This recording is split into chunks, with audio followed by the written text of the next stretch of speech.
Hello, I am here. The real question is this is my first time multi-streaming. So, am I live on Instagram? Nobody knows. So, if you join, please tell me where you are.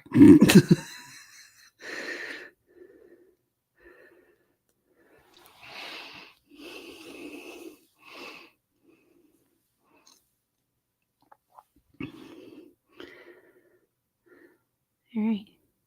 It says I'm live on both. Oh, fascinating.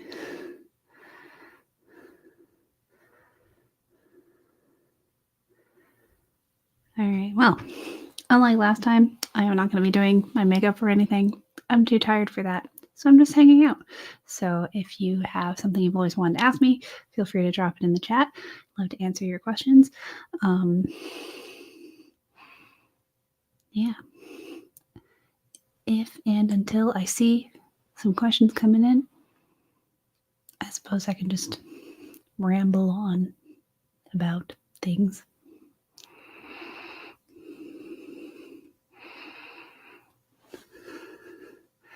I'm very tired.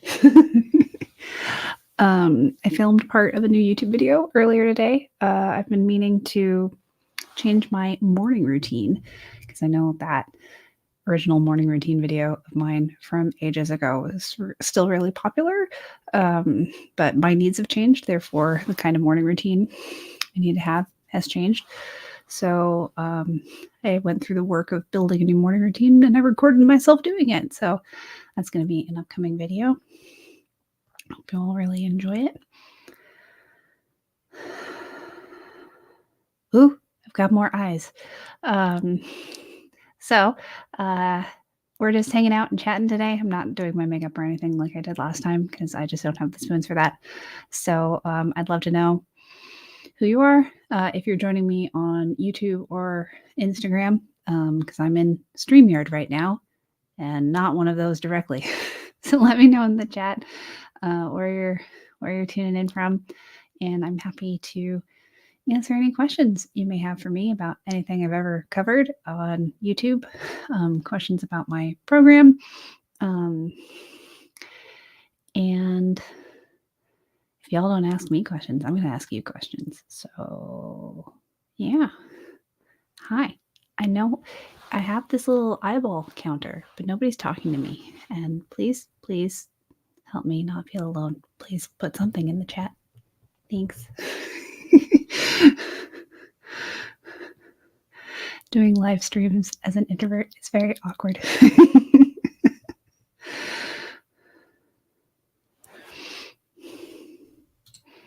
Ooh. I'm just gonna, I can add background music. Whoa. The things. Oh, I can make it a bubble. That's exciting. Ooh, can I do my...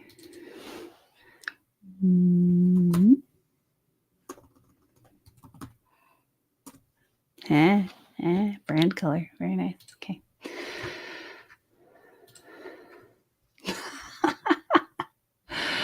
Hi there. Thanks for the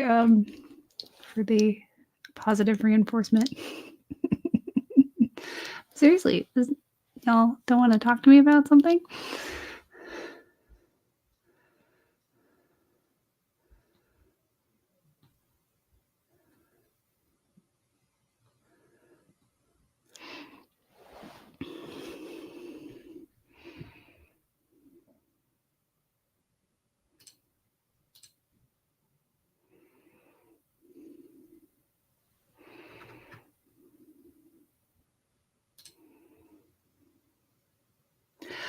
Oh, now it tells me that it won't be able to tell me if there are comments from Instagram. So maybe that's the problem.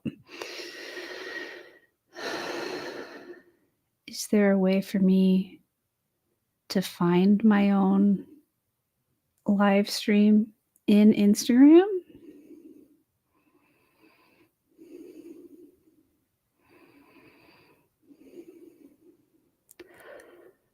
I don't think so. Well, that's annoying. So, do I go there? This is what happens when I try new technology. I decided to give StreamYard a few bucks to try out multi-streaming, and now it tells me I can't see comments from Instagram.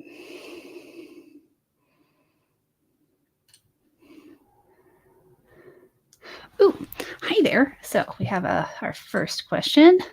Looking for recommendations how to get unstuck.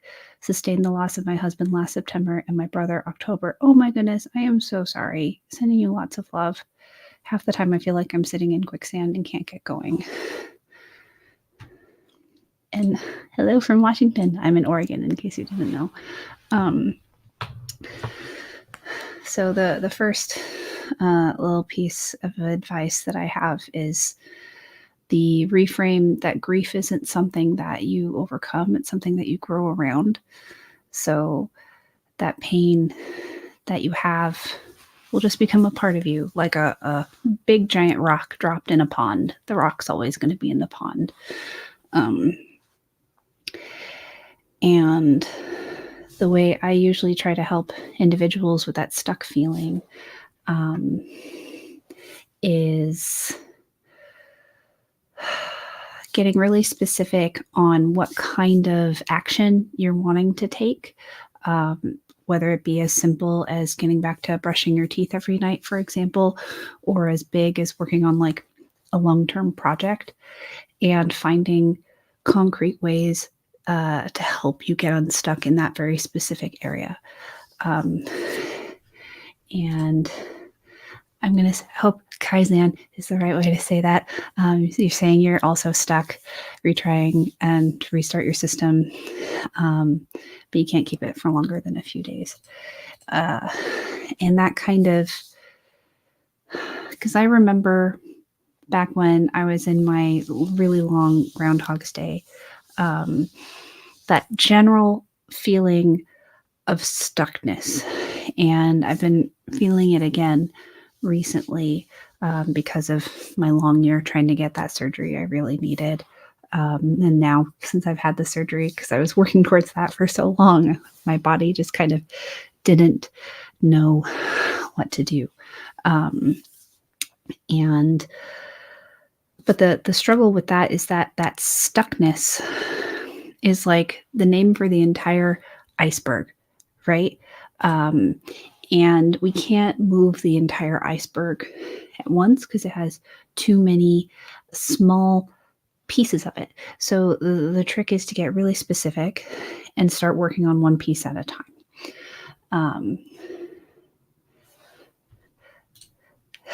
So yeah, you say your issue is doing these major things around the house, getting ready to sell it and move across the state with family. Gotcha. Yeah, so that's a really clear example of having a project to move towards. So in any kind of, whether this be a small action or a larger project, we go through a process that I describe as assess, aim, act. And assessing is where you're trying to get your bearings. Aiming is basically picking the either the large goal or the micro goal that you're going to move towards, and then acting. And what I've found is that by being more specific about which of those three stages you're in can be really helpful to unstick you.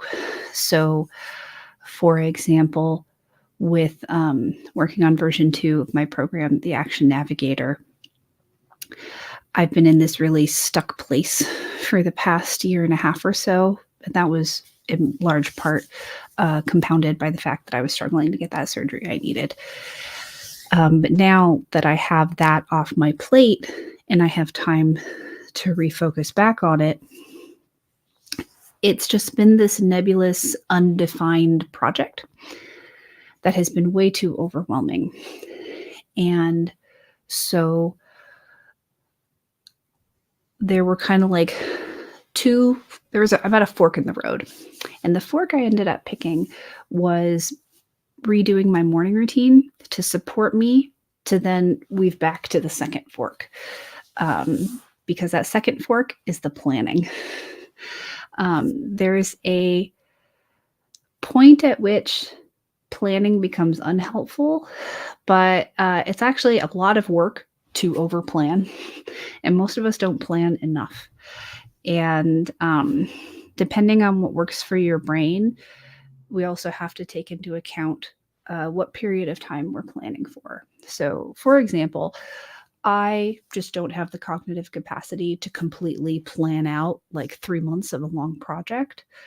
Instead, what I do is I have like the bare bones of what needs to happen in more or less what order.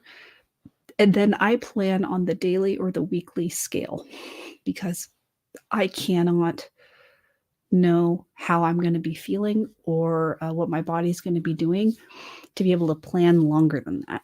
So when you're in a place of deep ongoing grief, or you have other issues going on like chronic illness, disability, neurodivergence, it's really hard to plan out farther into the future because we just like don't know what's going to happen. We don't know what's going to get added to our plate, what's going to get taken off our plate. And so having a general guideline of what the bigger project is and planning in more depth in the immediate future. So day to day, or up to a week. So like inside my program, I host actually my wonderful assistant, Shay, who a lot of you met on a previous live stream. They are the ones that host my weekly live set. Wow.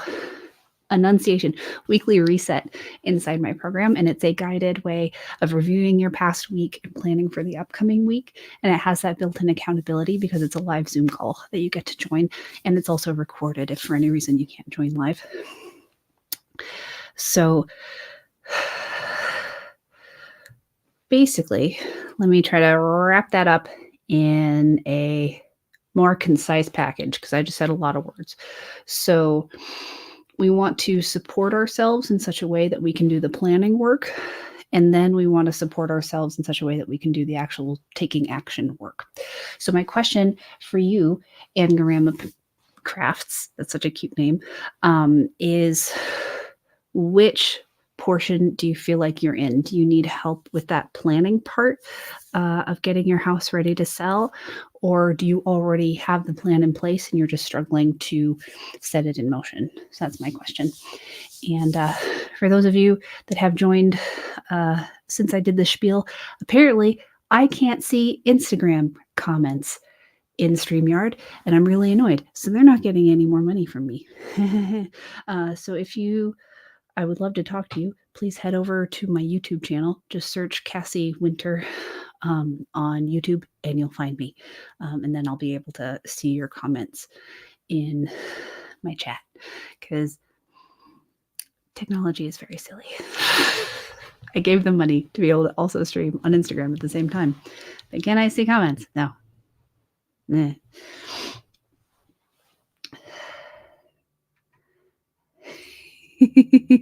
Alrighty, so planning.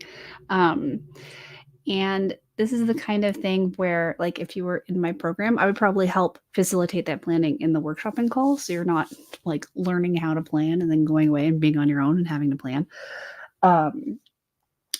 So there are lots of different ways to break up the big project of getting a house ready to sell it. And the trick is to find which way works with your brain the best. Like, for example, one way to separate a house into chunks is by room, right? But that might not work for some brains because each room would have different categories of stuff in it.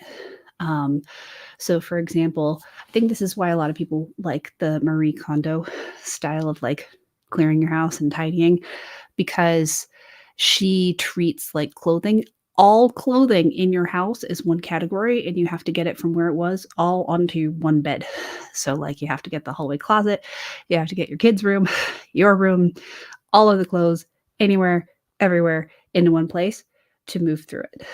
And so deciding which kind of segmenting off of your house will work best for your brain and facilitate you doing the work easier is going to be really helpful.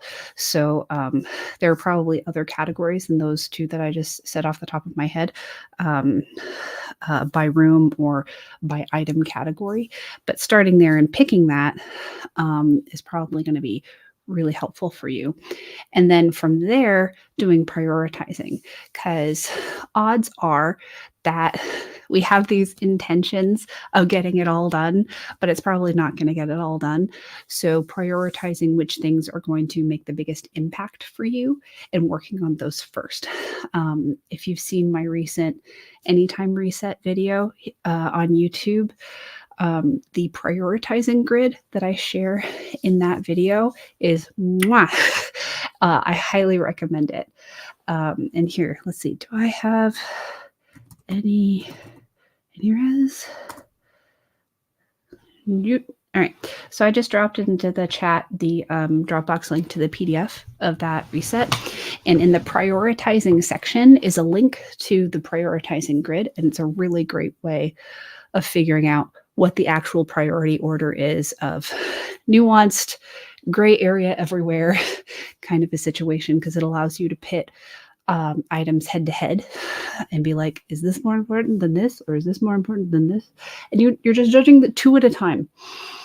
And then because of the way the chart works, it then allows you to do some quick counting and find out what your actual priority order is. So that's helpful. And then from that point, so you've picked categories and then you've picked priorities.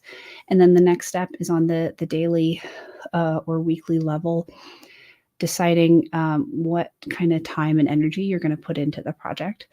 So you can consider this as like a way of time blocking, but it's less about accomplishment and more about how much time and effort are you going to put in to the project. And I realize that's easier said than done because you can't go to bed if there's all these clothes on your bed, for example. So that one you kind of have to get to done or move them off your bed. But thinking about how much time and energy you're willing to spend, like you're spending money on a task kind of a thing, helps have better boundaries around it. So that way we can take care of ourselves better. And we have those built-in stopping points to help us understand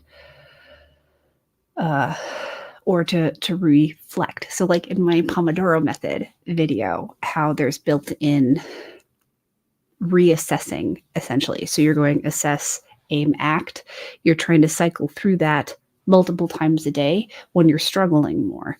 So that way you're making sure to take as better care of yourself as you can. You're so welcome. And then beyond that, if you want to learn more about the actual like getting it done, I'd recommend again that Pomodoro video. And then my free button chair time masterclass, which if you haven't watched, you can access really easily by going to my website. I think. Yes. Okay. Just dropped it in the YouTube chat. Alrighty. Let's see. Let's go back to Kaizen. So tell me, Kaizen, tell me a little bit about your system and what is the failure point that's making it hard to move forward?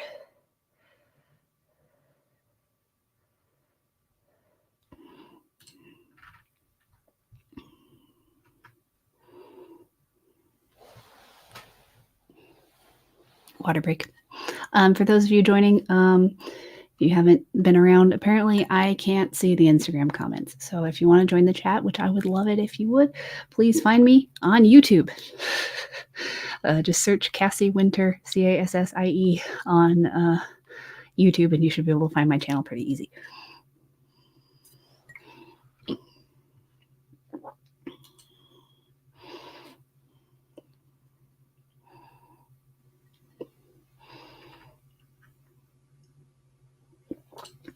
I missed this one. I realized that maintaining boundaries actually takes spoons. Yes, I really like your idea of daily planning. Some days all my focus goes into not relapsing. Yeah, and that's really fair. Like when you're dealing with any sort of addictive behavior, um, or behaviors that are compulsive in any way, um, being compassionate and kind with ourselves is so important. And um, depending on what kind of behaviors or substances you're trying to shift away from, you're also battling with like literal chemicals in your body that are making the change hard. So being kind to ourselves and building in other support and coping mechanisms in order to help us get through is really important. Um, and this might feel like a little bit of a logical jump, but it's been in my head based on what I've been talking with my clients with the last day or so, is rest and recovery isn't always just doing less. So, yes, your body needs the kind of rest where you're either asleep or physically doing less, cognitively doing less in order to recover from having done too much. Um, but there's also the kind of rest where we're doing something actively in order to get our spoons back. So, for example, even when I'm really tired, when I spend an hour with my precious clients, I always feel better and like I have more energy afterwards. Other things that I love doing. So, for example, West Coast swing dancing. I'm disabled and physical movement is really hard on my body, but the return I get emotionally from dancing is so important to me that that's why I continue to do that activity. So sometimes rest is more active, and that can be a really helpful reframe when you're struggling with stuff like that. All right, so morning routine. You want to journal, take a look at your to do list, take some kind of action. Some days you don't want to get out of bed. Then I get sad that I missed a day on the habit tracker. Gotcha. So, this is funny. You're going to love my next YouTube video probably because I was talking about these very similar things. So, a couple of things. You can do stuff from bed. You can do more stuff from bed than hustle culture would allow you to believe.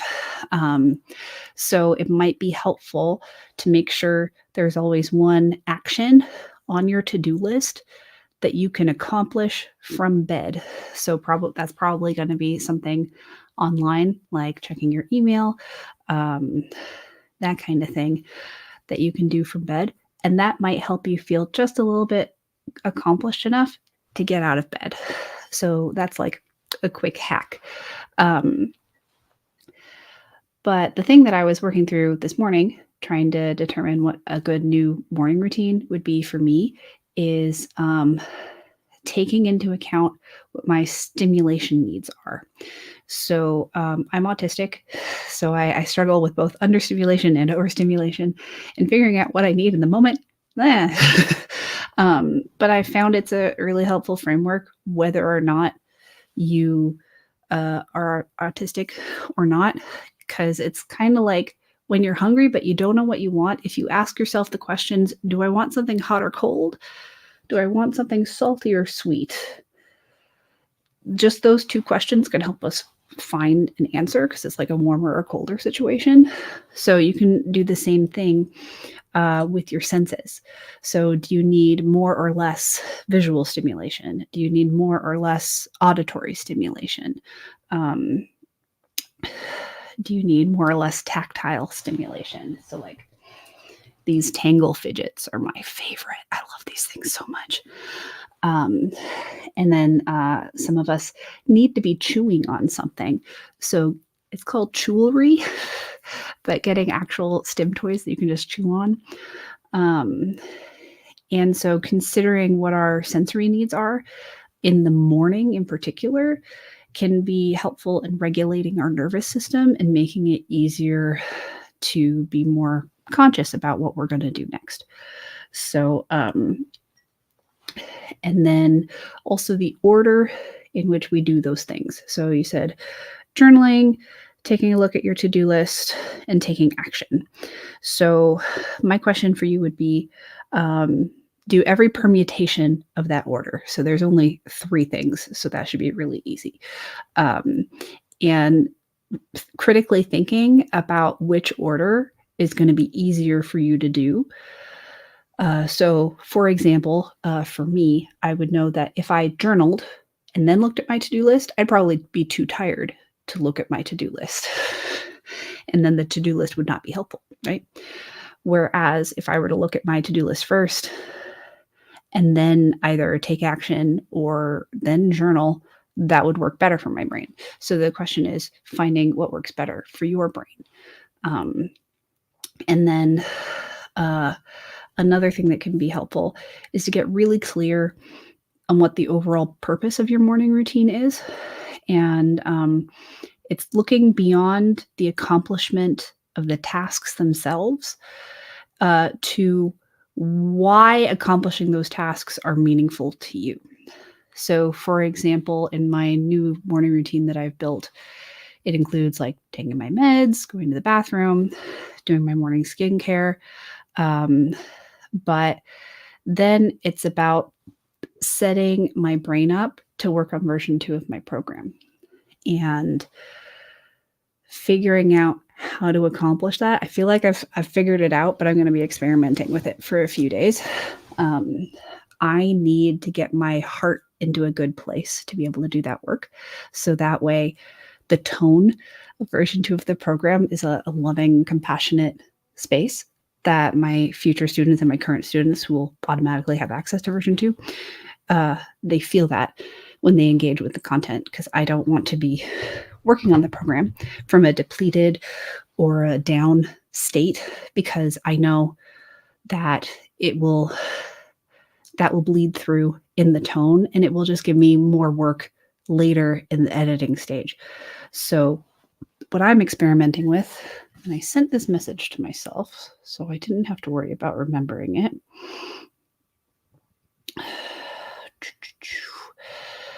So I will be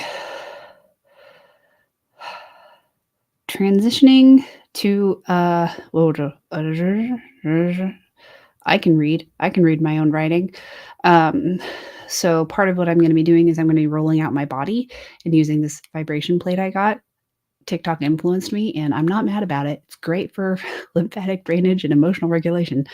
And then I'm going to get myself a morning drink. I've been making myself jasmine green milk tea recently and I'm very happy about it. So that's a little dopamine hit. So my body's going to feel better. I'm going to have my tasty drink, but I'm not allowed to drink my tasty drink until I'm in front of my computer to do work. So that's the thing that is going to help actually bridge the gap from my morning routine to my work. And then once I'm at my laptop, I can do my morning puzzles. I still like Wordle. I haven't gone home to categories or whatever the new thing is. That sounds too hard for my brain in the morning.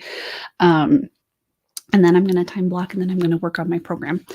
And I will have done supportive things for my body and my heart space and the theory is that is going to help support the action. So thinking about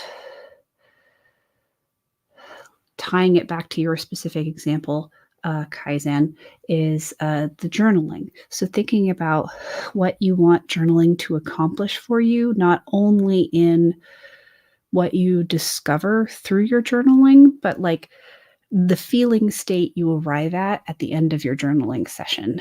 Is journaling going to refill you, replenish you, or is it also maybe going to deplete you in some way, shape, or form?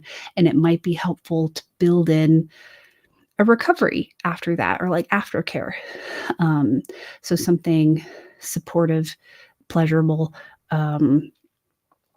So thinking about your sensory needs, thinking about your emotional needs, building in some support after journaling can be really helpful. So again, the numbers keep changing. If you're new here and you're on Instagram, I can't see your chat on Instagram because StreamYard is terrible. So please come over to YouTube so I can see your chat. and I can't figure out how to find my own live stream on my phone. Like, I went to my profile. Is it there? No. I don't understand.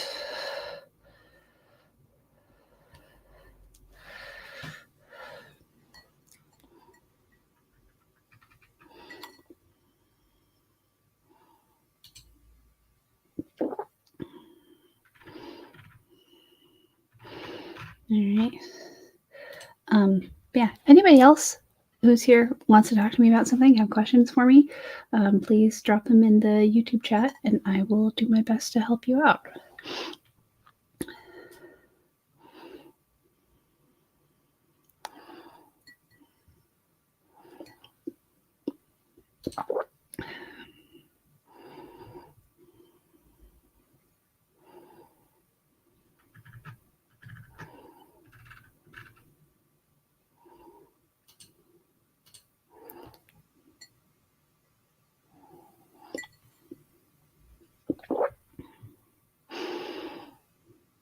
All right.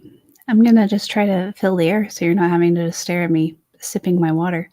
Went on vacation last week, and I got a new piece of Stitch artwork.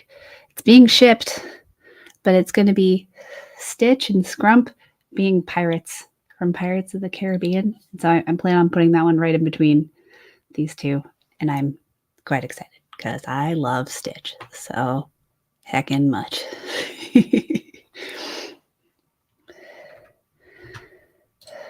All right. Very dissociated. Use the journal to reconnect with yourself. Awesome. Aw, I'm glad you've been using and enjoying Anytime Pages. So something that you could do,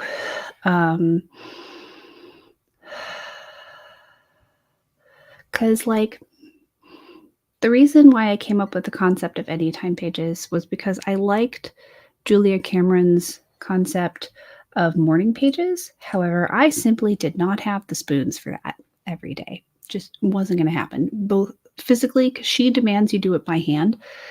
And for me to do 3 pages longhand would take me 45 minutes. I actually did that for a few months way back in the day. It hurt so bad. And it would also just be me vomiting onto the page, and I actually usually didn't feel very good afterwards. And so I wanted Anytime Pages to literally be that, something you could do anytime when you just needed a tool to help you process something. So what might be helpful, Kaizen, is having multiple options for reconnecting with yourself in the morning. Because maybe journaling isn't the right tool to use every single day. Maybe it could be reading a chapter from a book that you're reading, either fiction or nonfiction. Or it could be going on a walk and just enjoying being outside in quiet. And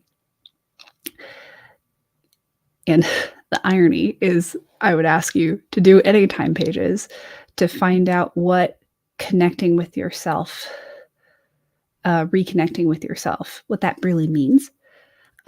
So that way you can come up with different tools that you could use. So when it comes around to that part of your morning routine, you don't only have Anytime Pages as an option. You have maybe 2 or 3 other options. And then depending on how you're feeling that morning, one of those might feel more available to you than the others. And that might also help you sustain a routine longer because it would add some novelty into it. Well, thank you so much, LV. I really appreciate it.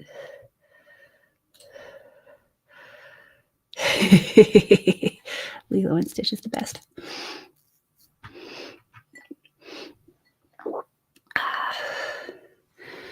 Alrighty. Yeah, again, if you're new to this live stream, I can't see Instagram comments because StreamYard is evil. So please, if you want to talk to me, just hop over to YouTube and I can see those comments.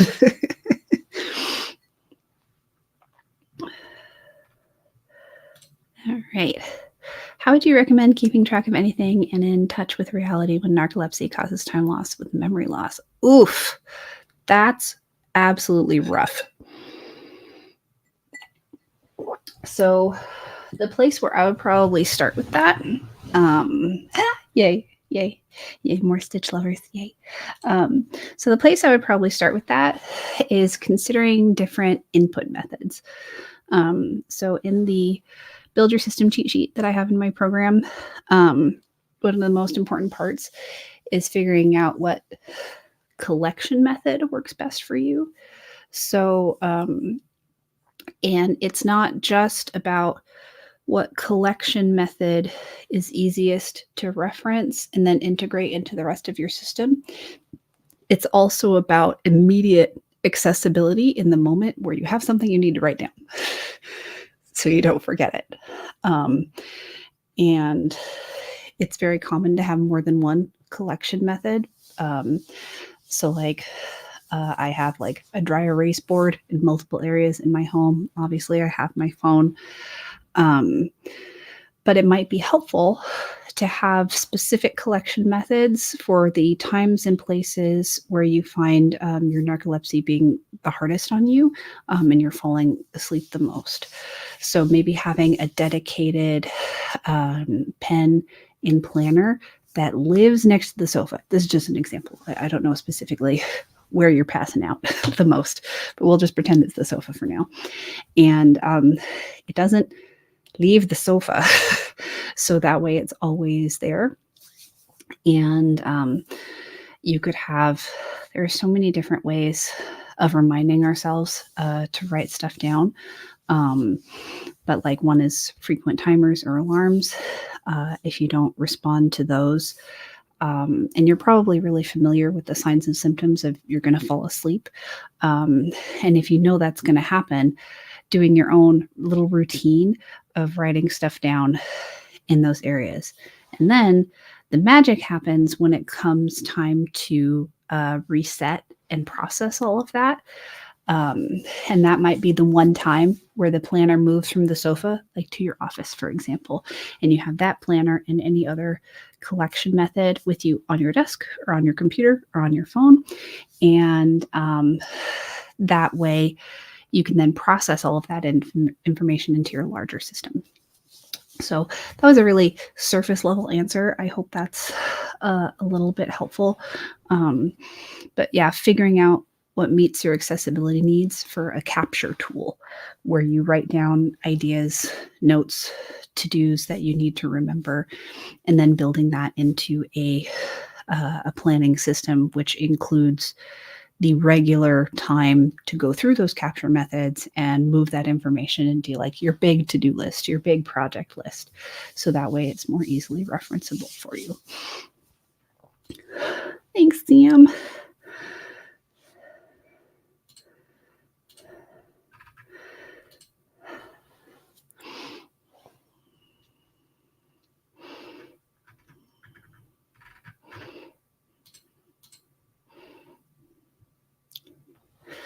All right. Any more questions? Oh. All right. Second issue with maladaptive daydreaming. If I am not actually doing something, I am in Narnia. So far, Anytime Pages has been one of the better tools for me. Gotcha. Yeah, maladaptive daydreaming is something I've also struggled with my whole life. And it's just bonkers to me because I didn't learn that term until a few years ago. And I'm 38 years old. So I spent like 35 years of my life really intensely maladaptive daydreaming. Have no idea that's what it was. But it was like, and continues to be, even though I have a name for it now, hasn't gone away, continues to be a way that I cope. And it's a morally neutral thing for me. So let's see. One of the things, and again, I'm not a licensed therapist, so but I understand not everybody has access to a licensed therapist, let alone one that actually helps. I've been through so many therapists. Only one of them really helped me. So I like to say that my work and my coaching is a really good complement to therapy. But if you simply cannot access therapy for any reason, be it financial or you just can't find a good one, I don't want to gatekeep my work. So fancy legal shenanigans aside, the thing that comes to mind is being really gentle with practicing grounding techniques. So getting back into your body in the present moment and being okay to turn back at the first sign of danger. Because, like, if we are maladaptive daydreaming, that is serving a purpose. It is a coping skill to help us. And in that moment that we choose to maybe turn away from that coping skill, we may discover that, like, we're really triggered. We're in emotional flashback.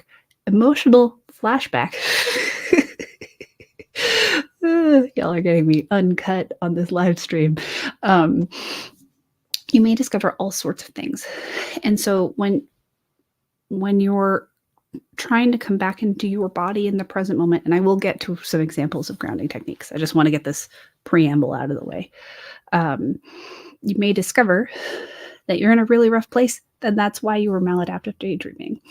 So then we want to continue to support ourselves, and we can either choose to go back into our daydream because that's all we've got right now to help us get through that moment, and that's okay. Or adding coping mechanisms to our toolbox. And so maybe you do a grounding technique, you realize you're in a bad place, so you shift to a different coping mechanism.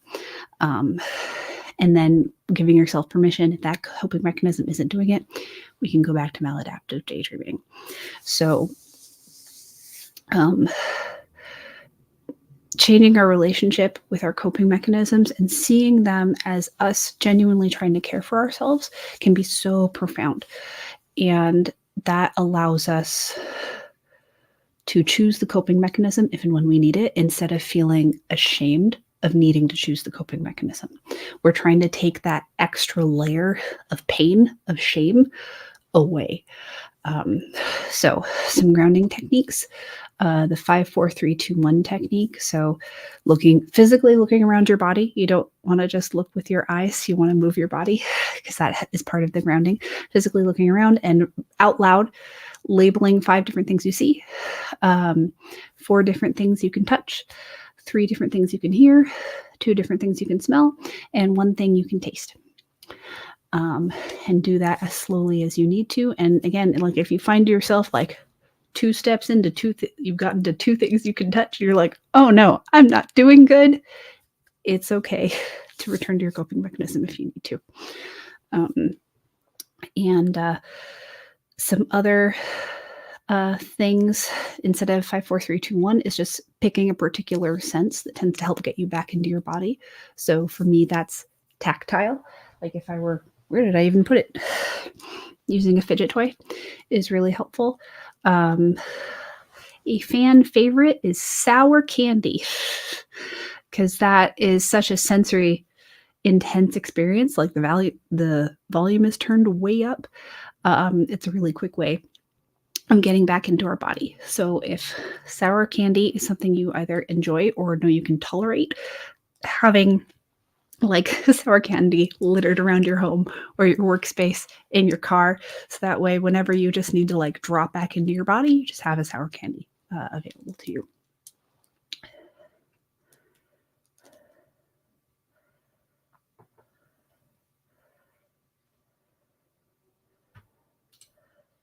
Oh goodness, I didn't know that. Yes, please email me.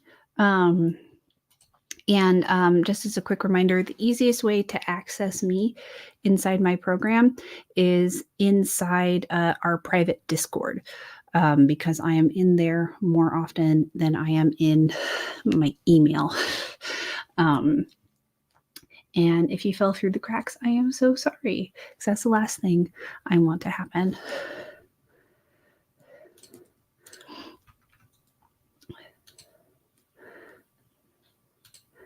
All right, so yeah, I can see why Anytime Pages is a great way to help get you back into reconnection mode. So that's a great tool. So you might enjoy adding to your morning routine options beyond any time pages, grounding tools, and somatic things to really help you be in your body. And on mornings where engaging with your thoughts just feels like too much and it's too hard, engaging with your body directly without thoughts and just letting the thoughts do what they're going to do might be really restful and relaxing for you.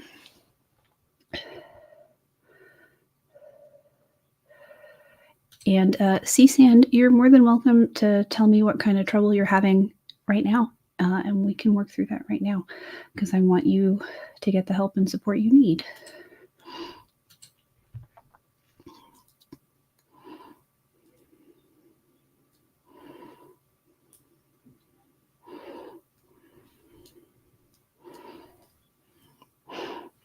My nose is running, but I forgot to bring tissues with me. Does anybody else here deal with the constant chronic illness post-nasal drip? No matter what you do, it doesn't go away. That's me. Never ending post-nasal drip.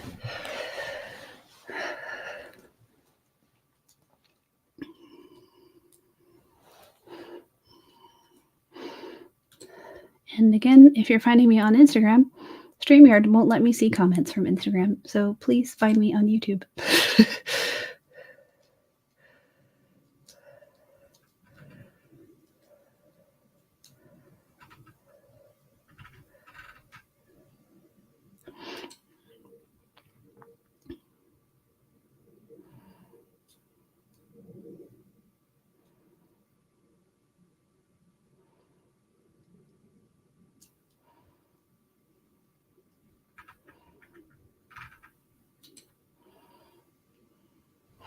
All right, and then the other benefit, C-Sand, is when you use Discord, if I'm not fast, you can also get help from others inside the program, and Shay, my assistant, and Maria, who a lot of you met on a recent live stream too. She's incredible and is also super helpful. So thank you so much, Jasper. Being a solopreneur, you have to also be the tech expert. It's a lot of work. And I so appreciate everybody being patient with me. The funny thing is, it's not the student portal that tends to be buggy. It tends to be Discord. I think the student portal more or less gets the job done, which I really appreciate, because it's searchable. And I also, if you're curious about what that experience is of being able to search through all of my content, you can try out my Muse gallery, which is basically all of my YouTube videos, but searchable. Let me drop the link for that down here. And it's also a pay what you can situation.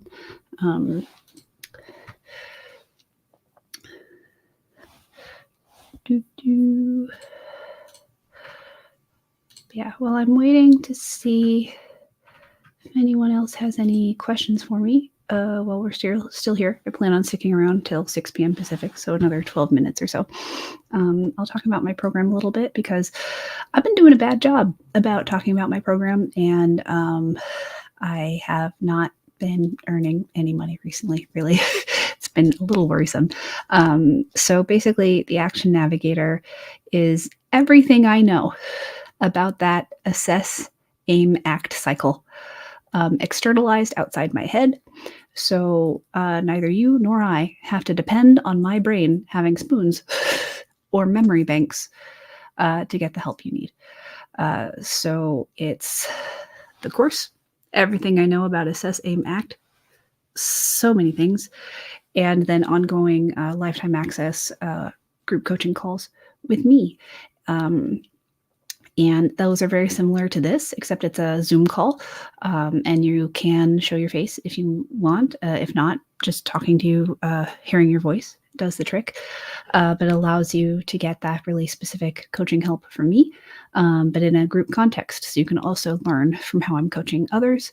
It's a great way to either get specific, personalized, unique coaching, or just to have a support group vibe, because neurodivergent spoonies, we got a lot on our plates. And sometimes really the thing we need is just to be heard and to be seen and to be understood.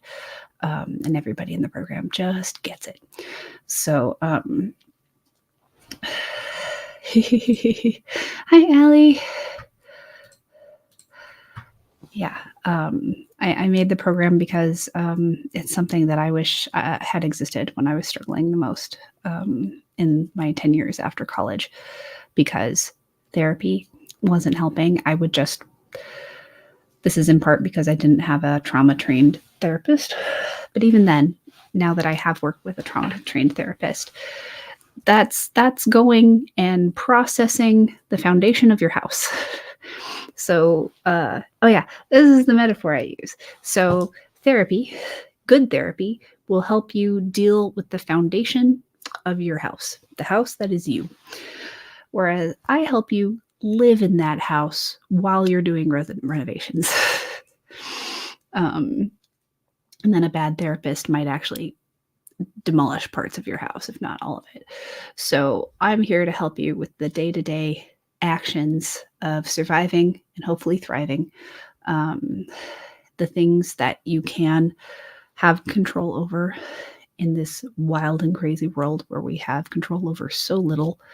It's finding those ways to support yourself so you can spend your precious time and energy the way you want and need to. And then to have a wonderful support community so that way you're not doing it alone. I love my precious little corner of the internet where everyone just gets it. Like, people will just come in and be like, I brushed my teeth today, and we'll all get really, really excited.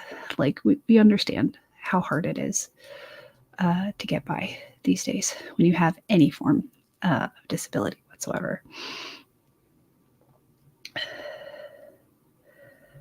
Oh, oof. Alrighty. Disabled and chronically ill, no accommodations, and exams starting tomorrow. That sounds awful.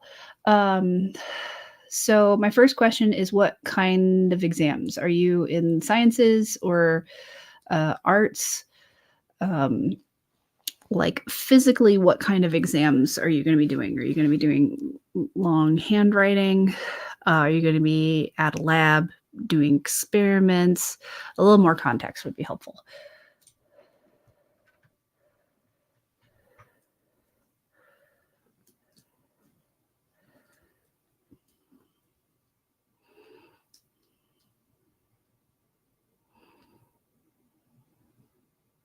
Ooh, yes. 1,000 times yes for this. Yeah, because if you're sitting for long periods of time, it can be helpful to have a blanket or a pillow. Or if your professor is like, just take your winter coat. I don't know where in the world you are. It might be toasty, but take a winter coat and sit on that. They can't be mad at you for having a coat. All right. Oh, I'm so sorry. And is it by hand or typing? I'll just proceed as if it's by hand, because that is painful.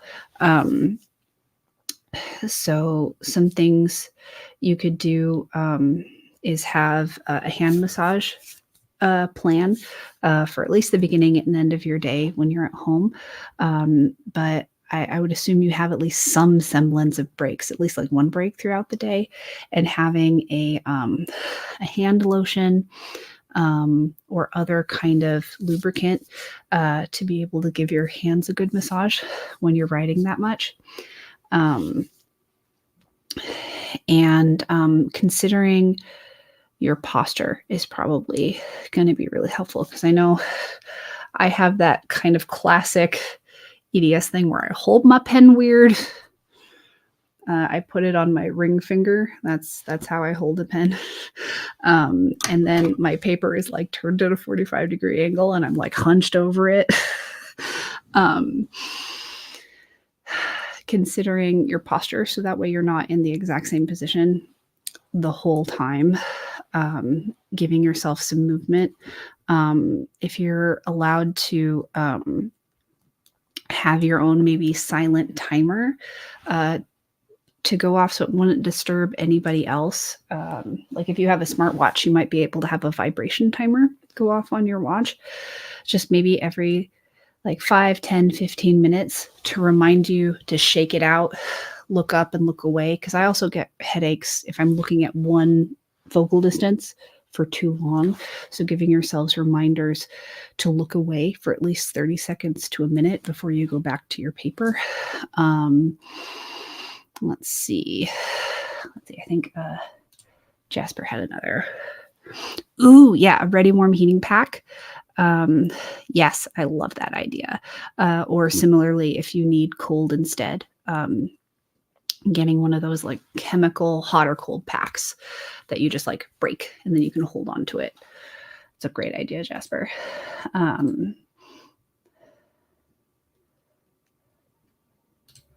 Oh, I never got an email. I would have seen that if I had gotten that email. So it must have gotten into my spam. So if you could. All right, because email was the problem before. Can you find me and DM me on Instagram? And then make sure you tell me you're CSAND from YouTube. And then then you can tell me what name you signed up for the program with so we can respect your anonymity here. So you don't have to tell me your full name here. And I will work on that for you. Okay. Okay. So other accommodations. And then staying hydrated. So hopefully you're allowed to have a water bottle, and making sure that you maybe even get like an electrolyte packet, like liquid IV. So that way it's not just straight water, and sip on that throughout your exam. I think those are the main things. Are there any other like particular kinds of pain or symptoms that you struggle with that we haven't addressed?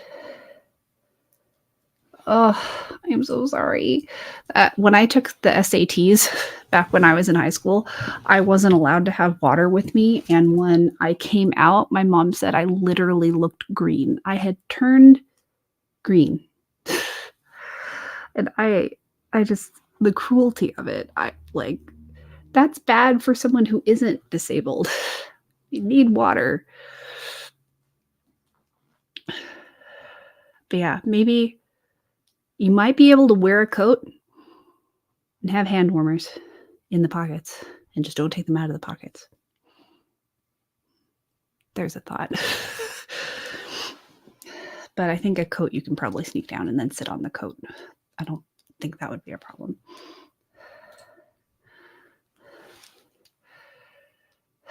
Yeah, I believe it. Oh.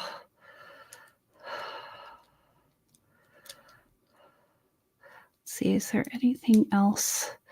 The other thing, and again, this is me not knowing the specifics of whether or not you tolerate any sort of medications.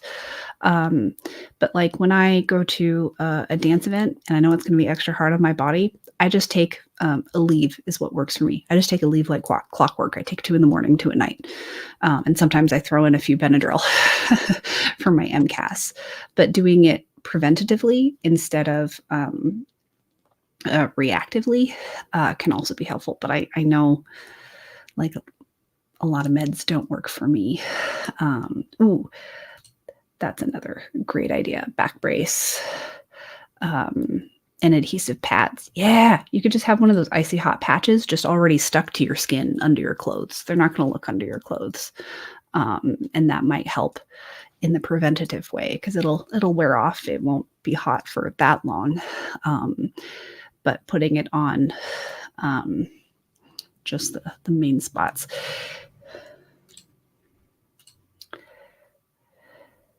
Oh, if you're asking me, I have so many.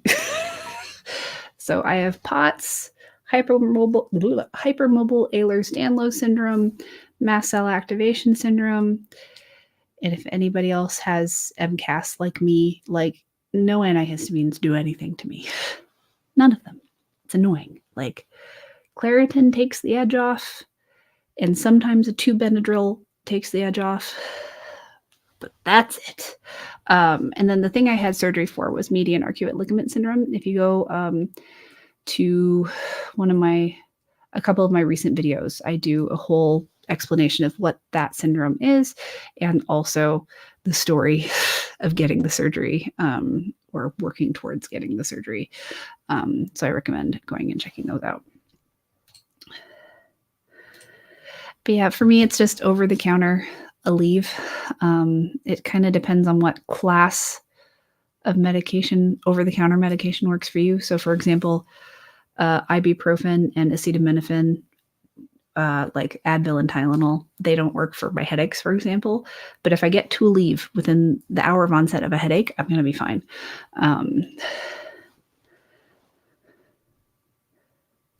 Oh, thank you. Yeah, they are mouthfuls, aren't they?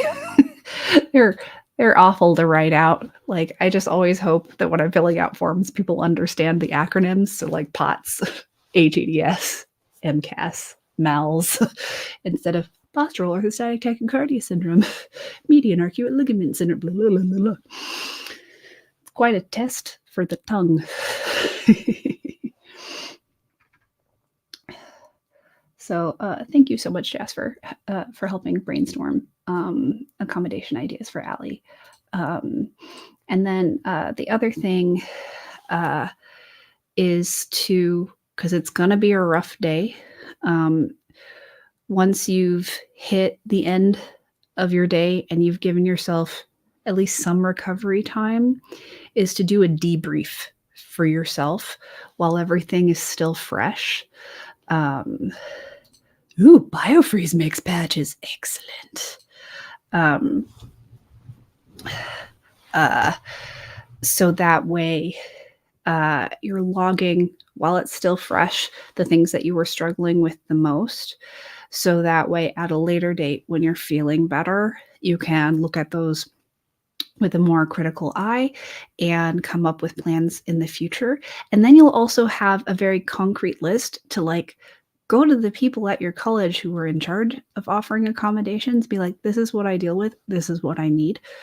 And that might be helpful.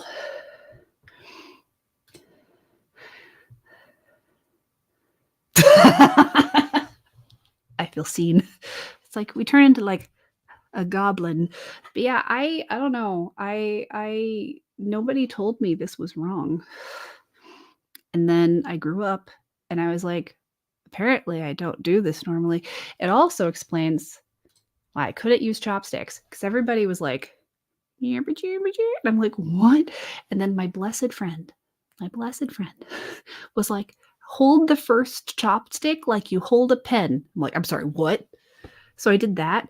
And then I pinched the other one in my other 2 fingers. I'm like, I can use chopsticks. This is amazing.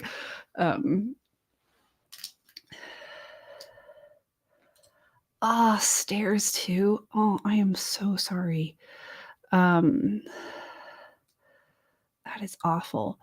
Something to consider if you don't have one already is getting a cane for those rare instances where it might be helpful. It's actually something I've been considering for myself, but I want to see how my mouth surgery affects me long term, because it might reduce my need for a cane. But some sort of mobility aid that you're not necessarily using every day, but you can use in those awful instances where you have less accommodations and access.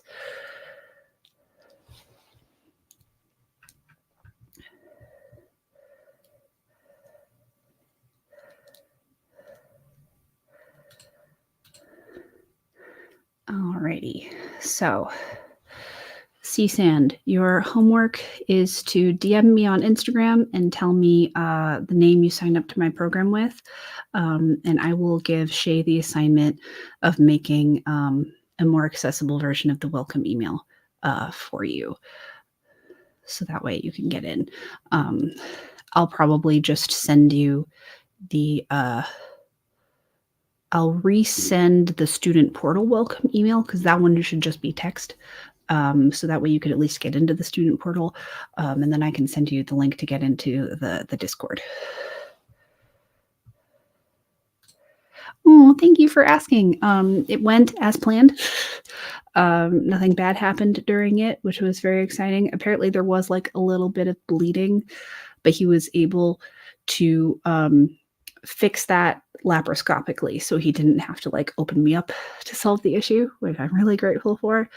Because a lot of people get that surgery done in open surgery instead of laparoscopically or robotically, and that's just, I know I wouldn't recover well from that.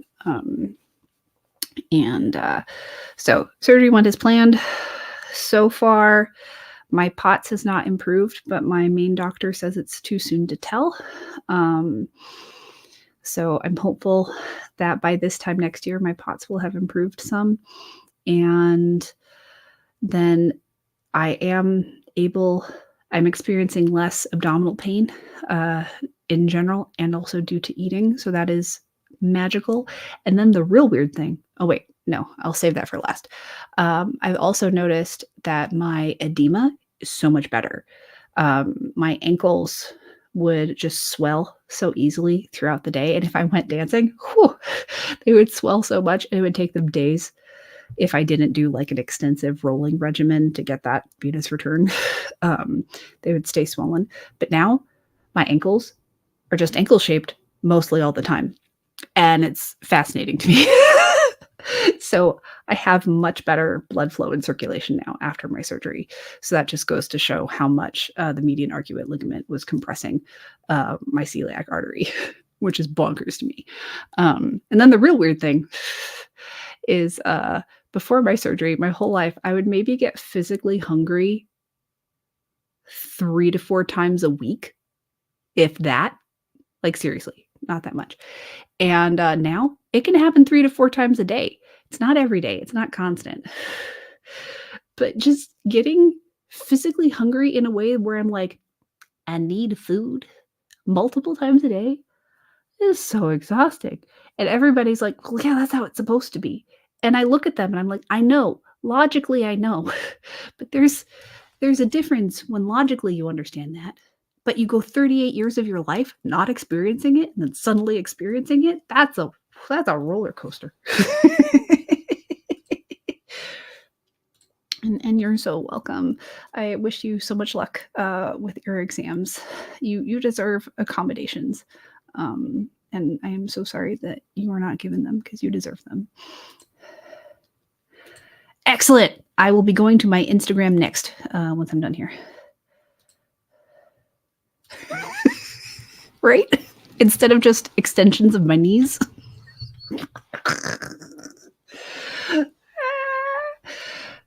But yeah, even when I like come home from a night of dancing, like they're only a tiny bit swollen now. They're still mostly ankle shaped. I'm like, what is happening? This is bonkers. Like I've just had trunks for lower legs my whole life because it's just filled with fluid and blood that just can't go back up. Alrighty, so I'm gonna head over to my Instagram DMs so I can get back to you, C-Sand, and otherwise, it's been lovely hanging out with you all. Thank you for spending time with me. Probably do this again sometime in the future. And yeah, be on the lookout for another morning routine video sometime over the next couple of weeks. I adore you all. Hope you have a wonderful rest of your day or evening wherever you are. Mwah! I'll talk to you soon. And of course, you're welcome, Allie. Bye.